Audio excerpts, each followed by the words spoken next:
종교 분야 1위 베스트셀러 기독교 세계관의 저자 김민호 목사님의 신간 분별은 개념이다가 출간되었습니다. 이 책은 신앙용어 정리 시리즈의 마지막 책입니다. 신앙은 개념이다, 예배는 개념이다도 개정판으로 함께 출간되었습니다. 예스24와 교보문고에서 구매 가능합니다. 하나님 말씀 보시겠습니다. 하나님 말씀 로마서 1장 3절부터 4절입니다. 하나님 말씀은 로마서 1장 3절부터 4절까지의 말씀, 신약성경 지난 부분과 같죠. 239페이지입니다. 찾으셨으면 제가 봉독하겠습니다. 그의 아들에 관하여 말하면 육신으로는 다윗의 혈통에서 나셨고 성결의 영으로는 죽은 자들 가운데서 부활하사 능력으로 하나님의 아들로 선포되셨으니 곧 우리 주 예수 그리스도시니라. 아멘. 이 시간은 로마서 5번째 강의가 되겠습니다. 다윗의 혈통에서 나심이라는 제목으로 하나님 말씀 증거하도록 하겠습니다. 다윗의 혈통에서 나심. 어느 때보다도 우리는요, 복음을 흔하게 접할 수 있는 소위 복음의 홍수 시대에 살고 있습니다. 복음을 흔하게 접할 수 있는 시대에 우리가 태어났다고 해서 이 시대에 살고 있는 모든 사람들이 복음을 흔하게 접할 수 있는 것은 아니죠. 지금도 우리가 복음을 너무나 자유롭게 흔하게 접할 수 있는 이런 상황에서도 어느 곳에서는 생명을 걸지 않으면 예배할 수 없는 곳들도 있습니다. 그럼에도 불구하고 우리가 가지고 있는 이 경험적 차원에서의 한계성은 복음이 굉장히 흔한 것이고 복음은 굉장히 쉽게 들을 수 있는 것이라고 착각을 하는 경향이 많이 있습니다. 자, 근데 우리는 한번 생각해 봅시다. 오늘날 우리 대한민국에 사는 우리는 얼마나 복음을 접하는데 쉽습니까? 우리가 마음만 먹으면 인터넷이나 책이나 가까운 교회에 방문해서 복음을 접할 수 있습니다. 우리는 언제든지 내가 원하면 손쉽게 복음을 접할 수 있습니다. 유튜브로 우리는 쉽게 복음을 접할 수 있습니다. 성경은 어느 때보다 쉽게 구할 수 있습니다. 서점에 가서 성경책 하나 달라고 하면 우리가 원하는 다양한 유형의 번역본을 다 구입할 수 있고, 하다못해 헬라어로 된 또 히브리어로 된 성경 원문 성경도 우리는 구입할 수 있습니다. 또 우리가 스마트폰을 가지고 앱스토어를 뒤지면 우리는 무료로 성경을 다운받아서 내가 원할 때 아무 때나 성경을 볼 수가 있습니다. 근데 이제 문제가 이것입니다.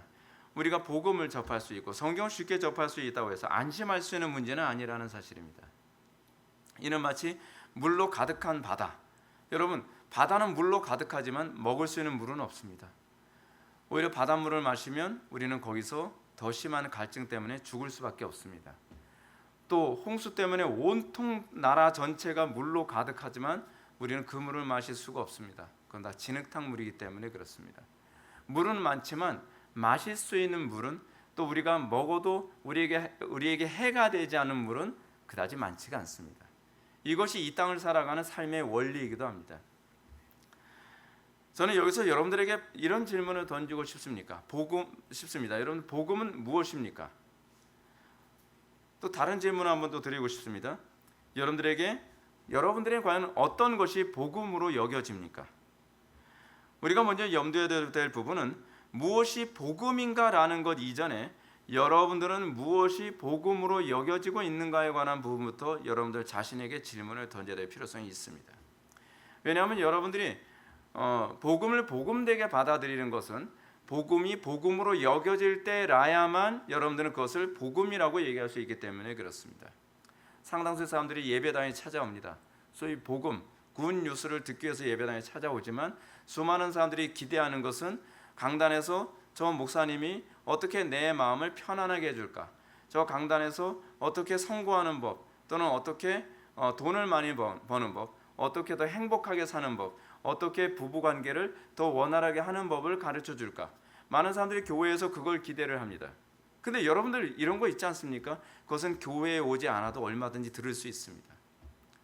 그건 여러분들이 그냥 세바시 같은 그런 강연만 들어도, 그냥 테드 같은 강연만 들어도 여러분들은 그런 강연에서 얼마든지 여러분들이 원하는 행복하게 사는 법, 돈 많이 버는 법, 성공하는 법, 그리고 부부관계를 원활하게 하고 자녀를 바르게 양육하는 법, 그런 부분은 어떤 면에서는 얼마든지 들을 수 있습니다. 그런데 많은 사람들이 교회에서 그것을 기대하며 찾아옵니다. 그리고 사람들은 우리 교회는 정말 복음이 많아. 나는 이 교회를 나옴을 통해서 굉장히 갈등이 많았던 우리 부부관계 해결됐고, 그리고 자녀 교육의 해결을 받았고, 돈 버는 법, 성공하는 법, 인간관계에서의 위안을 얻게 되었어. 여러분, 미안하지만 그것은 복음이 아닙니다. 여러분들은 그것을 복음이라고 생각하십니까? 복음이 궁극적으로 목표라는 바는 하나님과의 관계 회복입니다. 우리는 이런 복음이 아닌 것을 복음으로 여기고 있는 이런 시대에 살고 있기 때문에 우리는 오늘날 많은 사이비 이단 종교에 많이 미혹되어져 가고 있고, 그리고 다른 복음, 다른 예수, 다른 영에 수많은 사람들이 미혹되고 있습니다. 수많은 사람들이 그렇게 마치 홍수에 밀려가듯이 수많은 영혼들이 그렇게 다른 예수, 다른 영, 다른 복음에 동화되어져서 떠밀려가고 있습니다. 그들에게 이 부분이 복음처럼 들린 것은 그들이 그것에 목말라 있었기 때문에 그렇습니다. 우리는 과연 무엇에 목말라 있습니까? 여러분, 복음 역할을 하기 위해서 하는 사역 중에 하나는 뭐냐면, 여러분들이 세속의 것에 목말라하지 않고 오로지 하나님과의 관계에만 목말라하도록 만드는 것이 교회가 해야 되는 중요한 일 중에 하나입니다. 근데 오늘날 너무나 많은 교회들은 사람들이 세상의 것에 더 목말라하도록 만들고 있습니다. 그것은 잘못 가고 있는 겁니다. 틀림없이 잘못 가고 있는 것입니다. 우리가 복음을 복음되게 받아들였을 때 우리에게 기대할 수 있는 것은 우리가 십자가를 긍정적으로 보기 시작하게 된다는 사실입니다. 사도 바울은 이렇게 얘기합니다. 내게는 우리 주 예수 그리스도의 십자가 외에 결코 자랑할 것이 없으니 그리스도로 말미암아 세상이 나를 대하여 십자가에 못 박히고 내가 또한 세상을 대하여 그러하니라. 사도 바울에게 있어서 복음은 십자가였습니다. 사도 바울은 복음을 자랑하게 됐다고 얘기합니다. 왜냐하면 그리스도로 말미암아 세상이 나를 대하여 십자가에 못 박히고 내가 또한 세상에 대해서 그렇게 됐기 때문에 그렇습니다. 우리가 정상적으로 복음을 받아들였다고 한다면 우리에게서 나타나는, 또는 우리에게 기대하는 것은 뭐냐면 우리는 십자가를 자랑스러워하는 것으로 나타나야만 된다는 사실입니다. 상당수 사람들은 바울이 눈물로 호소했던 것처럼 그리스도의 십자가의 원수로 살아가고 있고, 그럼에도 불구하고 나는 그리스도인이라고 얘기합니다. 미국인들 중에서 한 80% 정도가 나는 기독교인입니다 라고 얘기한다고 합니다. 근데 그들 중에 거의 대다수는 교회를 나가지 않습니다. 그들은 세속적입니다. 그들은 세상의 쾌락과 향락에, 그리고 세상적인 목표를 향해서 살아가면서 그들은 자기가 기독교인이라고 생각을 합니다. 틀렸습니다. 그건 기독교인이 아닙니다. 기독교인들은 희생하는 사람들입니다. 기독교인들은 세상에서 소금과 빛의 역할을 하는 것에서 기쁨을 누리는 사람들입니다. 기독교인들은 십자가를 지고 그리스도를 따르는 것이 인생의 최고의 목적이라고 여기는 사람들입니다. 만약 우리가 바울이 접했던 그 복음을 우리가 제대로 받아들인다고 한다면 우리에게 나타나는 당연한 반응은 십자가를 자랑스러워할 거라는 사실입니다. 그리고 우리는 십자가를 증거하게 될 것입니다. 내 자녀들에게, 내 배우자에게, 내 주변의 지인들에게 예수 믿고 복받아, 예수 믿고 형통해, 예수 믿으면 행복해가 아니라 그리스도의 십자가만이 나의 유일한 길이고 행복이고 생명이라는 것을 담대히 증거할 수 있게 될 것입니다. 그것이 복음을 바르게 접한 사람들에게만 나타날 수 있는 구별됨입니다. 특이한 부분입니다. 그래서 그리스도인들은 세상 사람들과 다르게 특이합니다. 제가 이렇게 말씀드리면 여러분들에게 당연히 나오게 될 질문이 그것입니다. 그럼 참된 복음이란 무엇입니까? 참된 복음이 무엇이기에 바울 같은 태도를 견지할 수 있습니까? 이런 질문 속에 우리도 바울이 받아들인 복음을 받아들이면 나도 바울처럼 될 수 있습니까? 라는 질문이 내포되어 있습니다. 바울이라고 하는 인물이 좀 특이하기 때문에 바울이 그렇게 산 건 아닐까요? 아니요. 바울이 특이하다고 해서 바울은 바울처럼 사는 건 아닙니다. 왜냐하면 바울은 복음을 받아들이기 전에 그렇게 안 살았기 때문에 그렇습니다. 바울은 복음을 받아들였기 때문에 그렇게 살게 됐습니다. 베드로도 복음을 받아들였기 때문에 그렇게 사는 것이고, 우리의 신앙의 선배들도 복음을 받아들이기 전에는 아무도 십자가를 자랑스러워하지 않았습니다. 그들이 바울이 가르친 또는 바울이 받아들인 그 복음을 받아들였을 때에 비로소 루터 같은 사람들이, 칼빈 같은 사람들이, 쯔빙글리 같은 사람들이, 그 교회사에서 유명하다고 하는 그 위대한 우리의 신앙의 선조들이 바울 같은 그런 삶의 그 패턴으로 들어갈 수 있게 된 것은 바울이 받아들였던 그 복음을 받아들였기 때문에 그렇습니다. 만일 바울이 받아들인 복음을 우리가 여과 없이 받아들인다면 바울처럼 십자가를 자랑스러워하는 새 마음을 갖게 될 것입니다. 나의 삶 속에 그 새 마음이 들어오지 않았다고 한다면 나는 바울이 받아들인 그 복음을 받아들인 것이 아님에 틀림이 없습니다. 우리는 그렇게 얘기합니다. 목사님, 저는 복음을 받아들였습니다. 그런데 왜 저는 바울과 같은 삶의 그런 열정과 바울과 같은 삶의 열매가 저에게 나타나지 않죠? 그거는 각 사람마다 기질에 따라서 차이가 있어서 그런 것 아닐까요? 그렇지 않습니다. 여러분들이 다른 복음, 다른 예수, 다른 영을 받았기 때문에 그랬을 가능성이 많습니다. 교회사를 보게 되면 굉장히 무기력하고 게으르며 겁이 많은 사람들조차도 복음을 받아들이고 나면 그들의 삶은 같은 운명 공동체처럼 같이 동화돼서 그런 삶을 살게 됩니다. 그것이 복음이 가지고 있는 위대함입니다. 그리고 이것이 참신앙과 거짓신앙을 구별하는 시금석입니다. 이건 교회사가 입증합니다. 그러면 바울이 가르치는 참된 복음은 과연 무엇입니까? 오늘 본문 한번 보시겠습니다. 그의 아들에 관하여 말하면 육신으로는 다윗의 혈통에서 나셨고 성결의 영으로는 죽은 자 가운데서 부활하사 능력으로 하나님의 아들로 선포되셨으니 곧 우리 주 예수 그리스도시라. 복음을 한마디로 얘기한다면 그의 아들에 관한 것입니다. 그것이 복음입니다. 그 아들에 관한 것. 로이 존스도 이렇게 얘기합니다. 기독교는 정의상 그리스도 자신이라고 명확하게 말합니다. 칼빈도 이렇게 얘기합니다. 복음 전체가 그리스도 안에 포함되어 있다. 그러므로 그리스도로부터 한 발자국이라도 이동한다면 그것은 복음으로부터 물러난다는 것을 의미한다. 우리가 그리스도로부터 한 발자국이라도 우리가 물러나면 우리는 복음으로부터 물러난 것입니다. 우리는 근데 복음으로부터 너무나 많은 발자국으로 우리는 물러나 있지 않습니까?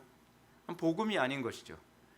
우리가 복음이라고 한다면 우리는 그리스도 안에 있어야만 합니다. 그리스도로 충만해야만 합니다. 성령 충만이라는 그런 개념도 사실은 그리스도로 충만함을 의미합니다. 그리스도로부터 멀어지면 그것은 성리의 역사가 아닙니다. 복음이란 그리스도 자체입니다. 그렇다면 우리는 여기서 또 다른 질문을 던지게 됩니다. 그러면 그리스도께서 복음 자체라는 말이 도대체 구체적으로 뭡니까? 여러분들은 그런 질문을 던져야만 합니다. 많은 사람들이 그렇지, 복음은 그리스도 자체지. 그리고 거기서 더 이상 생각을 멈춰버립니다. 아니요, 여러분은 거기서 또 질문을 던져야만 합니다. 복음이 그리스도 자체라고 한다면 도대체 그것이 의미하는 바가 무엇입니까? 외연으로는 예수 그리스도라는 호칭을 우리는 갖고 있지만 그것 자체가 복음은 아닙니다. 내포된 의미로서의 복음의 내용, 그리스도의 내용. 그래서 오늘 본문이 얘기하는 것이 무엇입니까? 그의 아들에 관한 것이 그의 아들이 아닙니다.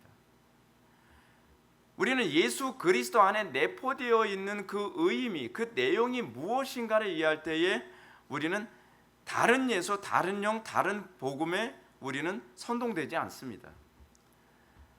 많은 거짓 선지자들도 예수를 얘기합니다. 사이비 이단도 예수를 얘기합니다. 그런데 그 예수가 우리가 얘기하는 그 예수가 아니라는 게 문제입니다. 많은 사람들이 이렇게 얘기합니다. 예수 그리스도라는 호칭의 일종의 주술적인 어떤 마력이 있다고 생각합니다. 예수, 여기는 그냥 예수도 아닌데 슈가 돼야 돼. 예수 그리스도야지. 뭐 이렇게 하면 귀신이 무서워서 나가 떨어져 나간다. 예수의 피, 예수의 보혈의 능력. 여러분, 거기엔 아무런 능력이 없습니다. 많은 사람들이 착각을 합니다. 마치 이거하고 똑같죠. 선악을 알게 하는 나무의 실과 자체에 어떤 마력이 있는 것인가요? 생명나무 실과 자체에 어떤 마력이 있는 것인가요? 아니요. 거기에 의미가 있는 것이 아닙니다. 하와가 선악을 알게 하는 나무의 실과를 따먹었기 때문에 그때서부터 타락한 것이 아니라 선악을 알게 하는 나무의 실과를 따먹기 이전에 하나님께 대한 불신과 하나님에 대한 반역적 마음을 가졌을 때 그때 그가 타락하게 된 것입니다. 예수 그리스도의 이름 자체가 어떤 마력이 있는 건 결코 아닙니다. 거기에 주술적인 힘이 있는 것이 아닙니다. 보혈의 피를 많이 부른다고 해서 사탄이 무서워하지 않습니다. 성경에도 예수 그리스도의 이름을 이런 식으로 오해했던 사건이 있었죠. 사도행전 19장에 나오는 사건입니다. 여기서 바울은 예수의 이름으로 세례를 베푸고 능력도 행합니다. 바울의 이런 모습을 보고 마수라는 어떤 유대인들과 그리고 제사장 스게와의 아들들이 바울을 흉내냅니다. 내가 예수 그리스도의 이름을 인용하여 명하노니 더러운 귀신아 물러가라. 뭐 이런 얘기. 그걸 이제 주술적으로 사용을 합니다. 그리스도에 대한 아무런 믿음도 없는데 그냥 그리스도의 이름을 주술적으로 사용하는 거예요. 그랬더니 매우 당혹스러운 일이 벌어졌습니다. 이 무서워 떨어야 되는데 그 귀신 들린 사람이 뭘 뚱히 쳐다보는 거예요. 뭐 어쩌라고, 나보고 뭘 어쩌라고 그런 거죠. 그래서 이렇게 얘기합니다. 이 악귀 들린 사람이 내가 예수도 알고 바울도 알거니와 넌 누구냐? 뭐라고 악귀 들린 사람이 얘기합니까? 예수도 알고 바울도 안답니다. 근데 그들은 모르겠다는 거예요. 그들은 모르겠다는 겁니다. 이는 그들이 예수님의 이름과 아무 관계없는 사람들이라는 것을 암시하는 표현이죠. 여러분, 우리가 예수의 이름을 사용한다고 해서 귀신이 무서워하지 않습니다. 예수의 이름과 내가 관계가 있을 때 거기에 능력이 있는 것이죠. 그렇습니다. 바울이 예수의 이름으로라고 말한 것들은 주술적인 의미가 아니었습니다. 예수의 이름으로라고 말하며 기적과 이적을 행한 것은 이런 의미입니다.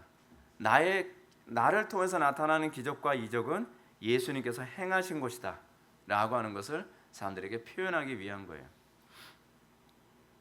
그러니까 자기 자신의 능력과 기적의 출처가 그리스도께 있는 것이지 나에게 있는 것이 아니다라고 하는 걸 만인이 알게 하기 위해서입니다. 그렇기 때문에 여러분 사도행전을 보면 사도행전이나 이 사도들이 예수의 이름을 인용하면서 얘기할 때는 항상 특이한 점이 있어요. 잘 보셔야만 합니다. 주변에 사람들이 있을 때만 얘기합니다. 주변에 사람들이 없을 때는 예수의 이름을 인용해서 귀신 쫓지를 않습니다. 그것이 사도행전에서 나오는 부분입니다. 그게 무슨 얘기냐면 내가 귀신을 쫓는데 저 사람들이 나한테 어떤 마력이 있다거나 나한테 어떤 주술적인 힘이 있는 거라고 착각을 할까 봐 나사렛 예수의 이름으로 라고 이렇게 항상 덧붙여서 얘기를 했던 거예요. 이 부분에 해당되는 얘기가 바로 사도행전 3장에 나오죠. 제9시 기도 시간에 베드로와 요한이 성전 앞에서 구걸하는 안진뱅이를 이제 치료하는 사건이 나오게 됩니다.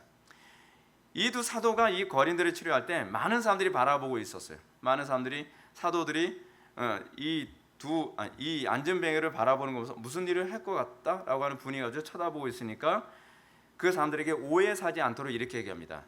내가 나사렛 예수 그리스도의 이름으로 명하노니 일어나 걸으라. 그러니까 이 사람을 나사렛 예수 그리스도의 이름으로 일어나 걸으라라고 하는 이 말은 그러니까 우리식으로 다시 번역하면 이런 겁니다. 나사렛 예수 그리스도께서 일어나 걷게 하신다 이런 표현입니다. 내가 일어나 걷게 하는 것이 아니라 나사렛 예수께서 하시는 거고 거기 왜 나사렛이 붙는지 아십니까? 예수라는 이름이 너무 많았기 때문에 그렇습니다. 그러니까 출처를 알려줘야 돼요. 어디에 사는 누구 뭐 이런 식이죠. 예. 인천에 사는 누구 이렇게 얘기하듯이. 그래서 나사렛 안 붙여도 뭐 사실은 다 알죠. 귀신은 다 압니다.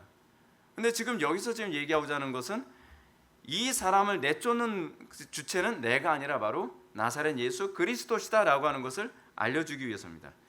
반면에 사도행전 9장 36절 말씀을 보면 이렇습니다.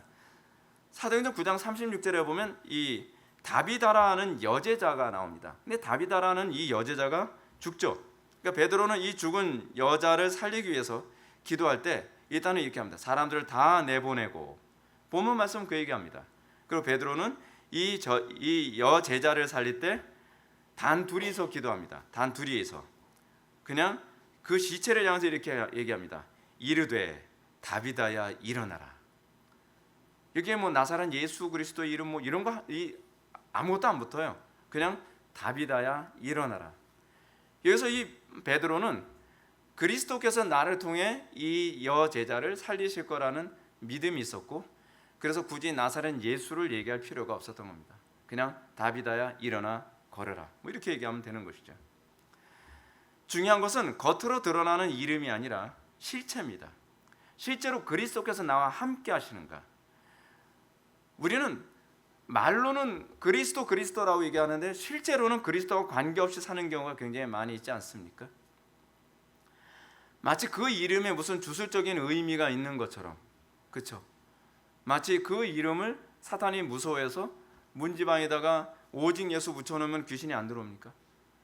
마치 이런 거하고 똑같은 거죠. 무슨 뭐 마늘 걸어놓으면 드라큘라가 못 들어오는 것처럼. 그냥 마늘을 드세요, 그냥. 예, 그리고 양치질 하지 마세요. 예, 그게 더 안전합니다. 왜냐면 항상 입안에서 풍기면서 다니니까. 예. 이제 우리는 복음의 핵심인 그의 아들에 관한 것이라는 말의 의미가 무엇인지 좀 더 구체적으로 살펴보도록 하겠습니다. 결론적으로 먼저 말씀드린다면 그냥 성육신과 부활입니다.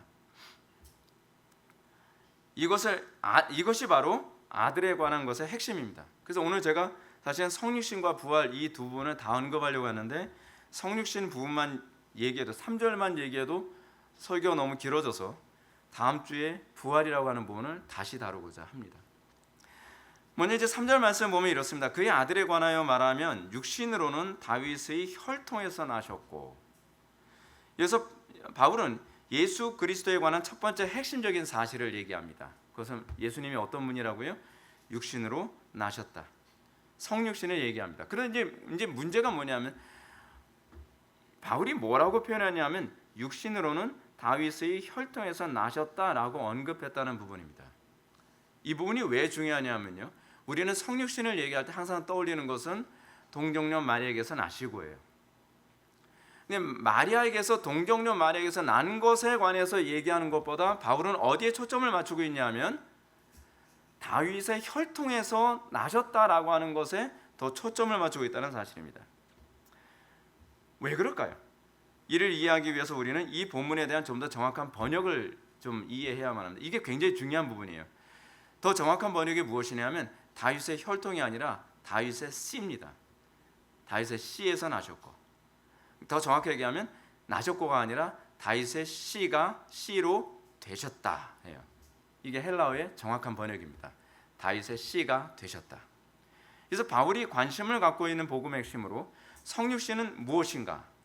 예수님의 단신이 육신을 입고 이 땅에 오신 그 성자이시다라고 하는 것이 아니라 바울이 생각하는 복음의 핵심은 무엇이냐면 이 놀라운 성육신 사건이 구약 선지자들의 예언과 직결되어 있다는 겁니다. 그래서 바울이 2절에서 구약의 선지자들을 언급하고 있는 이유가 거기에 있는 것이고요. 그리고 여기서도 다윗이라고 하는 구약의 인물을 염두에 두고 이 성육신 사건을 언급하고 있는 겁니다. 오늘 여러분들은 제 설교를 들을 때 다윗의 씨라고 하는 이 부분을 염두에 두고 설교를 들으셔야 됩니다. 그래야 본문의 이해가 좀 더 선명해집니다. 자, 이것에 대해서 이제 칼빈이 아주 적절하게 설명합니다. 바울이 그리스도의 혈통과 족보를 그의 조상 다윗으로부터 특별히 기술한 것은 아주 의도적인 것이었다. 왜냐하면 이 특별한 문구가 우리에게 하나님의 약속을 회상시켜주며 뭘요? 하나님의 약속을 회상시켜주며 그가 전에 약속되었던 바로 그분이라는 것에 대해 우리가 품을 수 있는 모든 의심을 제거해주기 때문이다. 단순히 성육신이 중요한 것이 아니라 그 성육신이 구약의 예언의 성취였다는 것이 중요한 겁니다. 자, 그러면 구약의 어떤 예언의 성취인가가 중요한 것이죠. 그것을 바울이 뭐라고 얘기합니까? 다윗의 씨라고 언급하고 있는 것을 통해 우리들에게 이 핵심을 우리들에게 잘 알려주고 있습니다. 어떤 예언의 성취라는 겁니다. 어떤 예언의 성취일까요? 그것은 사무엘하 7장에 나오는 나단의 신탁이라고 하는 부분입니다. 신탁이라는 건 예언이란 얘기거든요. 신에 의해서 감동받아 예언했다라고 하는 거거든요. 그게 이제 사무엘하 7장 15절 이하에 이제 나오는 부분입니다. 나단의 신탁이 나오게 되어진 배경은 이렇습니다. 다윗이 어느 날 이 다윗 왕궁이 다 완성되고 나서 백향목으로 된 궁에 살고 있는 이 화려한 백향목으로 된 궁에 살고 있는 자기 자신을 보면서 그 궁에서 뭘 내려다봤냐면 하나님의 성막을 내려다봤습니다. 근데 성막은 막 바람이 불면 먼지가 막 들어가고 이게 개판이거든요. 사실은요. 그냥 텐트거든요. 텐트. 성막이라고 이렇게 돼 있지만 영어로는 홀리 텐트거든요. 그러니까 바람 불면 먼지 들이치죠. 그래서 제사장들이 여러분들 들어가서 성막에서 봉사하면 어떻겠습니까? 그냥 거기 촛대는 먼지가 뿌옇게 껴 있고 뭐 떡상이라고 하는데 떡상에도 막 흙이 막 덮여 있을 게 아니에요. 먼지도 많고. 근데 그런 상태에서 있는 이 성막을 바라보면서 하나님은 저렇게 초라한 텐트 속에서 계시는데 나는 화려한 백향목궁에서 호의호식하고 있구나라고 하는 것 때문에 마음이 굉장히 안타까웠던 거예요. 이 다윗은 정말 그 마음이 너무 아름답습니다. 너무 아름답습니다. 굉장히 다윗이 창의적인 게 뭔지 아십니까? 어떻게 건물을 져서 신전을 만들 생각을 했느냐에 관한 부분 자체도 굉장히 창의적이고 그래서 성령의 감동이라고 할 수 있습니다. 그래서 나단을 부릅니다. 나단 선지자를 불러서 이런 얘기하죠. 하나님은 저렇게 초라한 텐트에서 생활하시는데 거하시는데 나는 그래도 성전을 지어서 하나님께 올려드려야 되지 않겠느냐라고 이런 얘기를 합니다. 그러니까 나단이 왕이 그런 마음을 갖고 계신 건 너무나 아름답습니다. 왕이 원하신 대로 하시죠 라고 이렇게 얘기합니다. 근데 밤에 기도를 했더니 나단에게 하나님께서 나타나셔서 뭐라고 얘기하시냐면 다윗은 손에 피를 너무 많이 흘렸다. 그렇기 때문에 다윗은 성전을 지을 수가 없다는 거죠. 이거는 사무엘하 7장에는 나오지 않습니다. 다른 성경에 나와요. 열왕기서와 역대기서에 나오는 부분입니다. 그러므로 그 다윗을 통해서는 나는 성전을 짓지 않겠다. 그러나 그 후손을 통해서 짓겠다라고 말씀하십니다. 그 후손이 누구죠? 솔로몬이죠. 근데 더 정확한 얘기로는 예수 그리스도십니다. 그러면서 다윗을 통해서 다윗에게 나단이 하나님으로부터 받은 예언을 그대로 전달하는 것이 사무엘하 7장 12절부터 16절까지의 말씀입니다. 이 부분을 제가 읽어드리겠습니다.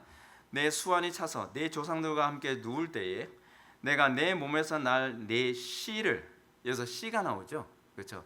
내 씨를 내 뒤에 세워 그의 나라를 견고하게 하리라. 그는 내 이름을 위하여 집을 건축할 것이요 나는 그의 나라와 왕국을 영원히 견고하게 하리라. 나는 그에게 아버지가 되고 그는 내게 아들이 되리니 그가 만일 죄를 범하면 내가 사람의 매와 인생의 채찍으로 징계하려니와 내가 내 앞에서 물러나게 한 사울에게서 내 은총을 빼앗은 것처럼 그에게서 빼앗지는 아니하리라. 내 집과 내 나라가 내 앞에서 영원히 보존되고 내 왕위가 영원히 견고하리라 하셨다 하라. 이것이 나단의 신탁에서 핵심적인 부분입니다. 그래서 이제 우리 눈에 들어오는 부분이 뭐냐면 내 몸에서 날 씨입니다. 다윗의 씨, 그렇죠? 오늘 본문에서 이제 바울이 얘기했던 이 씨가 바로 그겁니다. 그래서 지금 사무엘하 7장을 염두에 두고 바울이 얘기하고 있다는 것이죠. 근데 여기서 이제 내 씨가 사실은 솔로몬이라고 생각을 했습니다. 그래서 다윗이 솔로몬을 통해서 성전을 건축하죠. 근데 이것은 그림자입니다. 실제로는 누구입니까? 솔로몬이라고 하는 이름 자체가 사실은 또 뭡니까? 샬로무예요. 이 히브리어로 샬로무, 평강의 왕이라는 얘기거든요. 그러니까 샬롬이라고 하는 말에서 나온 단어가 이 솔로몬이거든요. 근데 이 솔로몬은 그림자, 예수 그리스도의 그림자죠. 그래서 예수님이 또 뭡니까? 평강의 왕이시잖아요. 그래서 이 솔로몬이 그 그림자라고 하는 것을 좀 더 선명하게 알 수 있습니다. 그리고 나서 이제 16절에서 이런 언급이 나오죠. 내 집과 내 나라가 내 앞에서 영원히 보존되고 내 왕위가 영원히 견고하리. 이게 복음이죠. 다윗의 씨를 통해서 뭐예요? 내 집과 내 나라가 내 앞에서 영원히 보존되고 내 왕위가 영원히 견고하리라는 것입니다. 이 말씀과 오늘 로마서 말씀을 연결해서 보면 바울이 말하는 복음은 구약, 그것도 나단이 다윗에게 했던 메시아에 대한 예언의 성취임을 알 수 있습니다. 약간 어렵더라도 조금 집중을 해야 됩니다. 뇌를 조금 더 사용하시면 여러분들이 아주 중요한 도움을 얻을 수 있을 것 같습니다. 복음은 이렇게 언급된 구약의 예언이 그리스도 안에서 성취된 것입니다. 자, 근데 여기서 중요한 것이 이거죠. 다윗이 어떤 사람인가 하는 것입니다. 다윗은요, 하나님 보시기에 가장 아담이 타락하기 이전의 삶처럼 살았던 가장 대표적인 사람이에요. 아담을 떠올려야 될 문제입니다. 그렇다고 한다면 하나님께서 궁극적으로 다윗의 씨를 통해서 목표라는 것이 뭐냐면 옛 아담으로 실패한 하나님의 나라가 다윗의 씨로 말미암아 성취될 것이라는 것을 얘기하고 있는 거예요. 그것을 뭐라고 표현하고 있어요? 내 몸에서 난 씨가 내 집과 내 나라가 내 앞에서 영원히 보존되고 내 왕위가 영원히 견고하게 되리라는 것입니다. 그러면 예수님을 통해서 궁극적으로 목표라는 바가 무엇입니까? 첫 아담의 실패를 완성시키는 것입니다. 다시 회복시키는 것입니다. 그것이 다윗의 왕조죠. 다윗의 왕조. 내 집은 왕조를 얘기하는 거거든요. 내 나라는 다윗의 나라를 얘기하는 것인데 하나님의 왕조는 뭐예요? 그리스도시죠. 그리고 그 나라는 뭐예요? 그의 백성들을 통해서 이루시는 하나님의 통치죠. 복음이 뭐라고요? 천당 가는 게 아니에요. 천당을 이루는 거예요. 우리는 이걸 잘못 이해하고 있어요. 이것이 복음이에요. 다윗의 일생의 삶이 그런 삶이었고, 하나님께서 다윗을 통해서 약속하신 것이 뭐냐면 너를 통해서 성전, 즉 그리스도를 건축하게 될 것이고, 그 성전이 너의 왕조, 내 집이 될 것이고, 다윗이 뭘 건축하려고요? 집을 건축하려고 한 거잖아요. 하나님의 집. 근데 너의 왕조를 건축하게 될 것이고, 그 왕조가 나의 나라를 이룰 것이다. 근데 그것이 누구에게 주어진 명령이었냐면 첫 아담에게 주어졌던 명령이에요. 근데 아담이 타락했죠. 근데 아담이 그 타락해서 일을 이루지 못한 것을 마지막 아담이신, 마지막 아담이라는 표현은 어디서 나오는 표현이에요? 이건 바울복음에서만 나오는 표현인데 고린도전서 15장에서 나오는 표현이죠. 하나님께서는 그 마지막 아담이신 예수 그리스도를 통해서 왕국을 이루시고, 그들을 통해서 첫 아담이 실패했던 그 소명을 이루게 될 것이라고 얘기하는 것입니다. 그것이 복음입니다. 바울이 복음을 그렇게 이해했기 때문에 바울이 복음을 받아들인 자로서 이방인의 사도로 사는 것이 정당하다고 생각한 거예요. 바울이 그 복음을 그렇게 이해했기 때문에 날마다 십자가를 지고 자기를 부인하며 어딜 가든지 복음을 증거하고, 어딜 가든지 이 세상에 사단의 통치를 무너뜨리고 하나님의 통치를 구현하는 삶을 살아가는 것, 이것이 복음의 핵심이라는 것을 알고 있었던 것입니다. 하나님은 이렇게 구약의 선지자들에게 미리 약속하신 것을 정확하게 성취하셨습니다. 그래서 우리에게 그것이 성취가 일어나고 있을 때, 내가 그 복음에 참여한 사람이구나 라는 것을 알 수 있게 되는 것이죠. 그러므로 메시아는 완전한 인간으로서 다윗의 씨에 속한 사람이어야만 합니다. 이 굉장히 중요한 부분이에요. 메시아가 되려면 어떻게 해야 돼요? 다윗의 씨에 속한 사람이어야 돼요. 족보적으로도 그 입증이 명확해야 돼요. 그러기 위해서는 분명히 유다 지파여야 되는 거죠. 왜요? 다윗이 유다 지파니까. 그리고 그 씨로 말미암아 유다 지파에 의한 왕조의 나라가 영원해야만 합니다. 그렇지 않으면 그 사람은 아무리 위대한 사람이라 한다 할지라도 메시아가 될 수 없는 것이죠. 이게 굉장히 중요한 부분입니다. 이것 때문에 예수님께서 유다 지파에서 다윗의 씨로 태어나게 하신 거예요. 다윗의 씨가 되셨다라고 하는 이유가 무슨 얘기냐면 다윗의 자손은 아니거든요. 다윗의 자손이, 그러니까 예수님의 아버지는 사실은 예수님이 태어나게 하는데 아무 역할을 못했잖아요. 그 요셉은요. 근데 요셉은 사실 다윗의 씨인데, 다윗의 혈통인데, 하나님께서는 마리아도 그 유다 지파거든요. 그래서 유다 지파인 마리아를 통해서 태어나게 하심으로 뭐가 돼요? 바로 다윗의 씨가 되신 거예요. 이렇게 언급하는 겁니다. 자, 근데 아주 오묘한 사건이 있습니다. 역사적으로 오묘한 사건. 뭐냐면 하나님께서 이스라엘 역사 가운데 솔로몬에 의해 12지파가 북이스라엘과 남유다로 갈라지게 된 겁니다. 이게 왜 갈라졌는지를 아시면 굉장히 오묘합니다. 먼저 북이스라엘을 보게 되면 북이스라엘의 10개의 지파로 나눠지죠. 그 솔로몬이 정치를 잘 못해서 그 아들을, 그러니까 하나님께서 솔로몬을 징계하시면서 뭐라고 말씀하십니까? 너의 그 우상 숭배와 너의 죄악 때문에 네 아들 르호보암 때에 나라를 2개로 쪼개시겠다라고 말씀하셨거든요. 근데 이것도 하나님의 섭리 안에 다 들어가 있는 거였어요. 궁극적으로는요. 2개로 쪼개졌어요. 그래서 북이스라엘은 10개 지파가 하나의 왕국을 이루고, 남유다는 2개의 지파가 한 왕국을 이루죠. 남유다에는 2개 지파, 유다 지파하고 베냐민 지파가 이제 왕국을 이룹니다. 거기에 이제 같이 같이 이제 섞여 사는 사람들이 있죠. 누굽니까? 바로 레위 지파죠. 예. 근데 그렇게 이제 되고 있다가 아수르의 침공을 통해서 북이스라엘 어떻게 됩니까? 씨가 사라져 버려요. 아수르가 북이스라엘 침공하면서 혼혈 정책을 하다 보니까 다 혈통이 다 섞여 버렸어요. 그래서 사마리아인들이라는 사람들이 사실은 그 사람들이거든요. 북이스라엘의 잔존한 사람들. 근데 혈통이 다 섞여서 누가 르우벤 지파인지, 누가 시몬 지파인지, 스불론 지파인지, 납달리 지파인지, 단 지파인지 알 수가 없게 돼 버렸어요. 그래서 10개 지파는 그렇게 홀라당 다 사라져 버리고 맙니다. 근데 하나님께서는 메시아가 유다 지파 다윗의 자손이어야 되기 때문에 2개 지파는 계속 보존을 하세요. 근데 얼마나 놀랍게 보존하시냐면 바벨론 침공으로 인해서 나라를 뺏겼죠.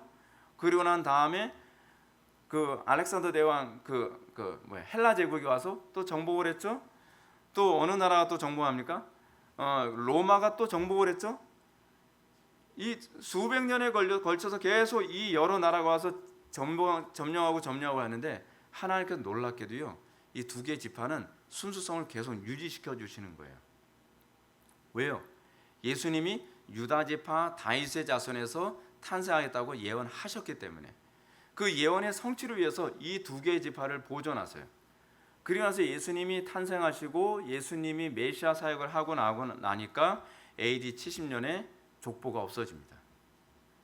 AD 70년에 어떤 일이 생깁니까? 예루살렘 멸망 사건을 통해서 족보가 완전히 사라져버리고 그 이후에는 계속 혈통이 다 섞여버려서 지금은요, 유다 지파도 베냐민 지파도 없어요. 지금 유대인이라고 소위 이스라엘에 사는 사람들을 보게 되면은 이 사람들은 백인이에요.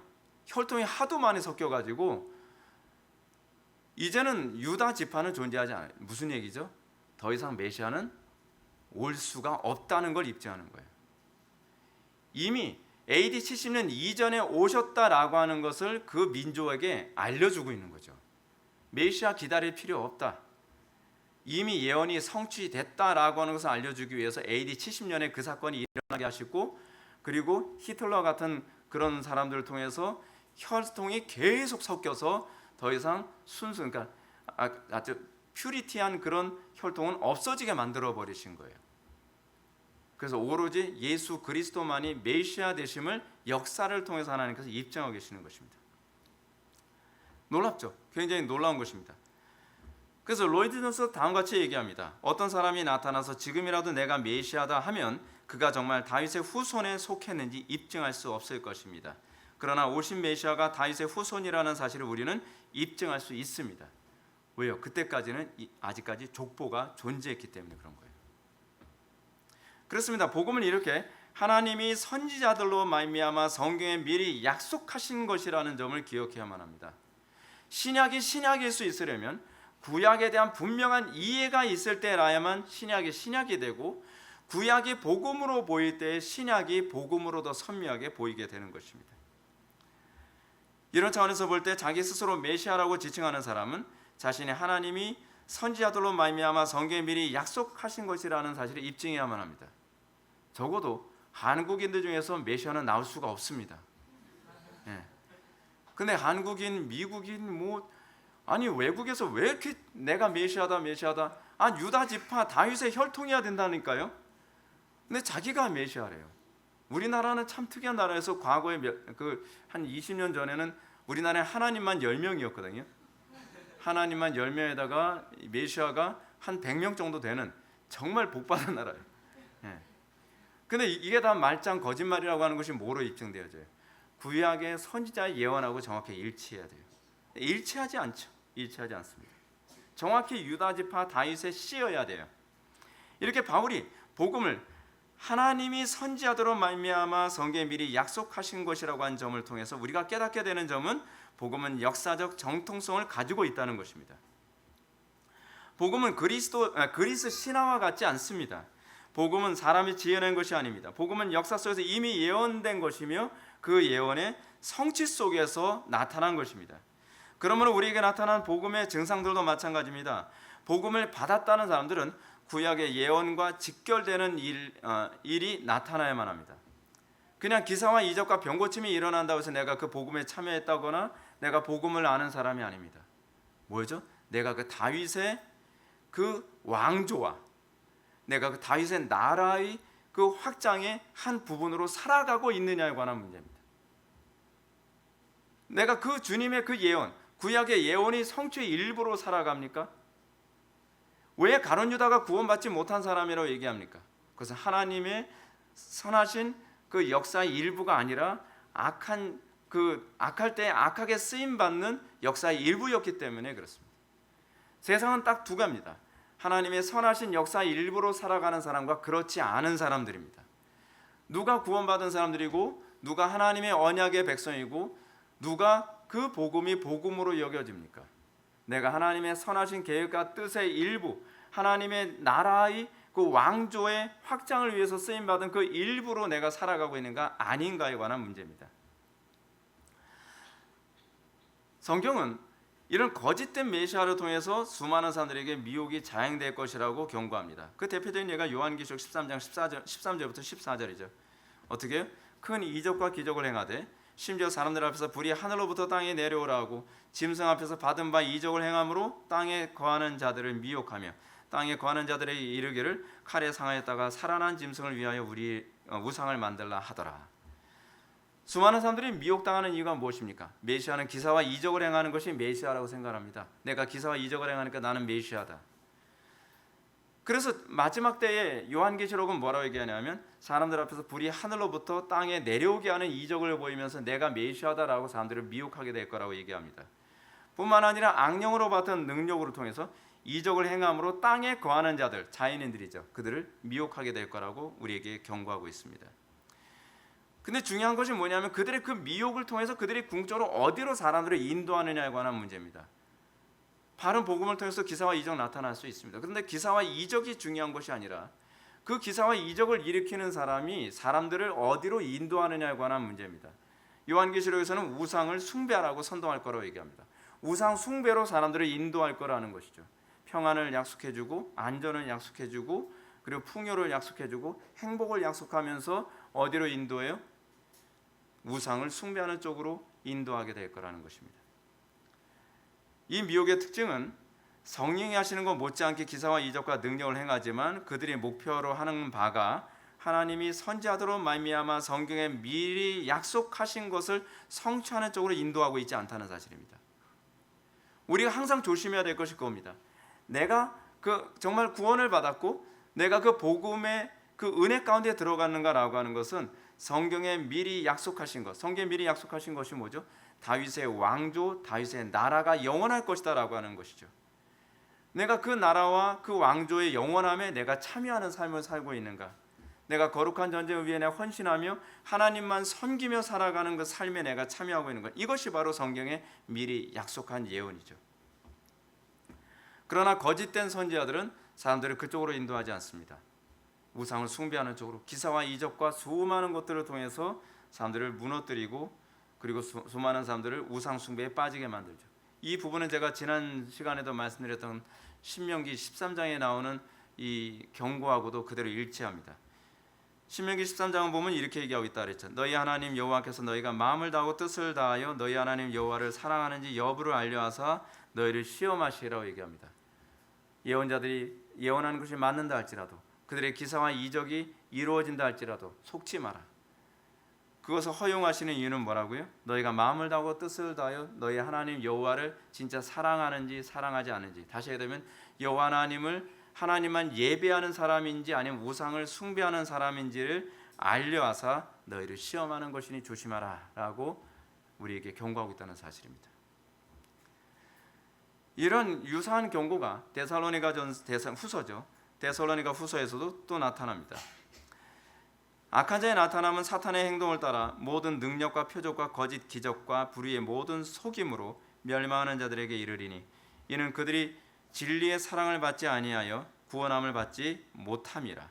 이러므로 하나님이 미혹을 역사하사 그들에게 보내사 거짓 것을 믿게 하심은 진리를 믿지 않고 불의를 좋아하는 모든 자들로 하여금 심판을 받게 하려 하심이라. 여기서 우리 한 가지만 더 생각해 봅시다. 이것은 요한의 제자들을 예수님께서 보내서 예수님의 메시아 되심을 확인하는 장면입니다. 누가복음 7장 19절을 보면 요한의 제자들이 예수님께 와서 이런 질문을 합니다. 오실 그이가 당신이 오니까 우리가 다른 일을 기다리오리이까. 약속된 구약에 예언된 그 메시아가 맞는지 맞지 않는지 입증해 달라는 것이죠. 그죠? 이런 질문을 하는 세례 요한의 의도에 대해서 대부분의 신약 신학자들이죠. 신약 신학자들은 그러니까 이 세례 요한의 믿음이 약해졌기 때문에 이런 질문을 한 것이 아니라 제자들로 하여금 이 메시아가 참된 메시아다라고 하는 것을 확인시켜주는 그 당시의 교육 방식이라고 얘기합니다. 세례 요한은 흔들린 적이 없다고 보는 거죠. 그래서 예수님께서 제자들에게 이 부분에 대해서 이렇게 대답을 해주시죠. 근데 이 대답을 하시기 전에 흥미롭게도 질문에 대한 대답을 줄 수 있는 환경이 조성됩니다. 누가는 언급하기를 마침 그때에 질병과 고통과 악귀 들린 자를 많이 고치시며 또 많은 맹인들을 보게 하셨다라고 얘기하고 있습니다. 이런 상황을 예수님께서 보여주십니다. 자, 보고 있지 않느냐? 그리고 제자들이 얘기합니다. 너희가 가서 보고 들은 것을 요한에게 알리되 맹인이 보며 못 걷는 사람이 걸으며 나병 환자가 깨끗함을 받으며 귀먹은 사람이 들으며 죽은 자가 살아나며 가난한 자에게 복음이 전파된다. 몇 가지죠? 6가지죠. 제가 6가지로 얘기했습니다. 이렇게 말씀하신 것은 구약의 이사야 선지자, 그러니까 이사야 선지자가 이사야서 35장 5절부터 6절 또는 61장 1절의 예언을 인용하고 계신 것입니다. 그 그대로 인용이에요. 그러니까 이 6가지 표적들은 이사야가 예언한 메시아의 증거들이에요. 이 메시아의 증거를 보여주면서 내가 구약의 예언의 성취로서 이 일을 하고 있는 것이다라고 보여주고 있는 것이죠. 그러니까 예수님은 항상 관심이 뭐냐면 구약의 예언의 성취예요. 구약의 예언의 성취. 구약과 관계없이 메시아직을 행동한 적이 없어요. 그래서 우리가 항상 관심을 가져야 되는 것은 그 언약의 성취로서의 우리의 삶인가에 관한 문제. 우리도 거기서 벗어나면 안 돼요. 물론 예수님의 기적과 이적이 목표라는 바는 사탄의 나라에 갇히고 영적으로 걷지 못한 사람을 걷게 되고 나병 같은 죄로부터 깨끗함 얻으며 뭐 이런 부분이죠. 실질적으로 예수님의 사역처럼 우리도 병 고쳐야 된다, 눈먼 자랑 눈뜨게 해야 된다 그런 얘기가 아니라 소위 다윗 왕조로부터 나오게 되어지 다윗 나라, 그것이 뭐예요? 그게 하나님의 나라죠. 하나님 나라의 특징이 뭐예요? 그 하나님 나라에 참여한 사람들에게 나타나는 그 백성들에게 나타나는 특징이 뭐라는 거예요? 그것이요. 이거죠. 영적으로 걷지 못하는 사람 일으켜주는 것, 그죠? 그리고 나병 같은 죄에 빠진 사람들을 복음을 전해서 그 나병 같은 죄로부터 자유함을 얻게 하는 것, 그렇죠? 복음에 귀가 막힌 사람들에게 복음이 들리도록 귀가 열리게 만들고 영적으로 죽은 사람들을 살려내며 심령이 가난한 사람이 복음을 듣게 될 거라는 거죠. 이 6가지. 그런데 이런 일이 일어나는 것이 바로 나단의 신탁에 예언된 다윗 왕조와 나라가 영원히 서게 될 것이다라고 하는 의미가 바로 이거라는 거예요. 이것이 복음이죠. 그래서 복음은요, 나만을 위한 복음이 아니라 나를 통한 복음이에요. 많은 사람들이 자꾸 착각하는 것이 뭐냐면 복음을 개인적으로만 생각을 해요. 근데 여러분, 아브라함에게 임한 복의 특징이 뭐죠? 내가 복을 받고 나를 통해 모두가 그 복에 참여하게 되는, 그것이 구약의 예언의 성취예요. 오늘날 우리에게 복음이 임했다고 한다면 뭘 뭐로 알 수 있어요? 내가 복음을 받아들였습니다. 나 구원받았습니다. 그렇다면 그 복을 통해 다른 사람들이 그 복을 누리게 되는 사람으로 삶을 살고 있느냐는 거죠. 왜냐하면 내 개인의 복으로만 할렐루야 그러는 사람 거의 가짜예요. 왜냐하면 그것이 구약에서 얘기하는 복음이 아니기 때문에 그래요. 그 다른 복음이에요. 구약에서 얘기하는 복음은 나로 인하여 만민이 복을 받으리로다. 근데 만민이 복을 받게 하기 위해 내가 복을 받은 거거든요. 내가 다윗 왕조 안에 들어갔다는 것이 중요한 것이 아니라 다윗 왕조 안에 들어감으로 말미암아 이 6가지의 사건이 나를 통해 확산되어지는 것이죠. 사랑하는 성도 여러분, 신앙이란 무엇입니까? 그것은 단순히 예수 믿고 천국 가면 끝나는 문제가 아닙니다. 뜻이 하늘에서 이룬 것처럼 땅에서도 이루어지는 것. 근데 그 하늘에서 이룬 것처럼 땅에 이루어지는 이 이루어짐이 나를 통해서 이루어지는 것. 이것이 신앙이죠. 나를 통해서 나의 가정에 하나님의 나라가 임하죠. 왜냐하면 내가 다윗의 씨의 그 자녀가 됐으니까. 그렇죠? 그래서 나를 통해 내 가정에, 내 교회에, 그리고 내가 몸담고 있는 캠퍼스와 또 회사와 나라에 하나님의 통치가 임하도록 살아가는 것. 성자께서 친히 다윗의 씨가 되셔서 육신이 있고 이 땅에 오신 이유는 우리를 그 씨에 참여하여 다윗의 왕조와 나라를 이루도록 하기 위함입니다. 태초에 사람이 창조된 목적이 여기 있었다 그랬죠. 태초에 아담이 창조되어진 목적이 여기 있었습니다. 근데 아담이 타락하고 난 이후에 인류가 이 소명을 거부해 버렸어요. 더 이상 경작자로 살지 않습니다. 더 이상 하나님의 형상으로서 그 하나님의 왕조를 확산시키는 일을 살지 않았죠. 그래서 복음이란 무엇입니까? 복음이란 우리가 그 다윗의 씨, 즉 예수 그리스도의 자녀로 부름받아 우리가 그의 나라에 헌신되어지고 그래서 우리가 그 나라 안에서 복의 근원으로 살아가게 되는 것. 이것이 바로 복음인 것을 믿으시기 바랍니다. 기도하시겠습니다. 사랑이 많으신 하나님, 우리가 오늘 시간 복음이 무엇인가에 관해서 좀 더 구체적으로 살펴보는 시간을 갖게 되었습니다. 우리는 과연 구약의 예언의 성취의 일부로 살아가는지, 우리는 과연 이 세상에 하나님의 자녀로서 복의 통로로 살아가게 되는지를 다시 한번 뒤돌아보게 됩니다. 아버지 하나님, 우리의 삶이 구약의 예언의 성취로서의 삶이 될 수 있도록 은혜 베풀어 주시고, 어디 가든지 우리를 통해서 만민이 복을 받음이 선명하게 드러나게 하여 주옵소서. 예수님의 거룩하신 이름으로 기도올렵나이다. 아멘.